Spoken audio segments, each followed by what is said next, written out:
Армысыздар, құрметті тыңдармандар. Каналға қош келдіңіздер. Менің ең жақын досым Асқар. Екеуміз көптеген жылдар бойы доспыз. Асқар негізінде өте жақсы адам. Алайда бір қасиеті бүкіл қасиетін жойып жібереді. Ол қандай қасиет деп ойласаңыздар, тіліне ие бола алмау.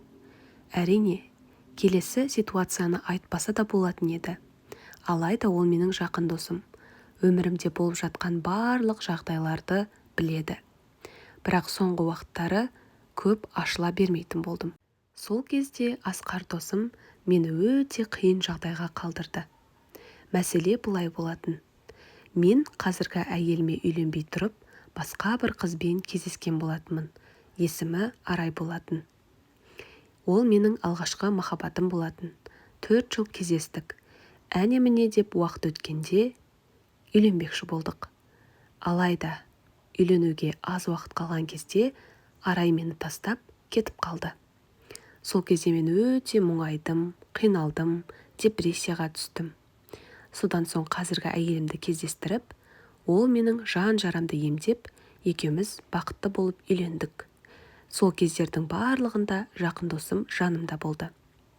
Ол бірінші алғашқы қызым туралы оқиғаны да білетін. Алайда әйеліме ешқашан айтпаған болатын. Бір күні Арай мені әлеуметтік желіден тауып алды. Сөйлесуіміз керек. Мен қатты қиналып жүрдім.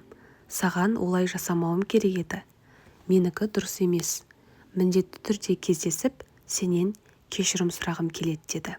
Керегі жоқ. Мен сені кешірдім. Бұның бәрі өткенде болған. Менің саған ешқандай да ренішім жоқ деп SMS жолдады. Алайда Арай, жоқ, мен тіпті түнде ұйықтай алмай жүрмін. Ар азабы мазалап жүр. Өзіңді жеке көріп, сенен кешірім сұрағым келеді деп қоймады. Содан соң мен де жарайды деп келістім. Екеуміз кафеде кездесіп, жақсы отырдық. Осы уақыттың ішінде Арай өте жақсы жаққа өзгерген. Шынымен де жаман жағдайда айырылысып кеткеніміз үшін қатты қынжылғандай көрінді. Ішімізде толған нәрселердің барлығын айттық. Мен саған ашуланбаймын дедім. Соңына қарай Арай мені сүйіп алды. Бұрынғы эмоциялары сыртқа шығып кетті деп ойлаймын. Кетіп қалды. Біраздан соң досым Асқар жаныма келді. Әріптестермен сол кафеге ол да келген екен. Бізді байқаған. Мен оған барлығын айтып бердім. Бұнда тұрған ештеңе жоқ. Біз жай ғана кездесіп әңгімелестік, бітті. Енді кездеспейміз дедім. Иә, әрине, осылай сөйлескендерің дұрыс болды, деп қуанды досым. Бүгінгі болған жайтты әйеліме айтуға болмайды. Білесің ғой, мен қалжыңдап тұрған жоқпын, дедім. Әрине, мен айтпаймын ғой.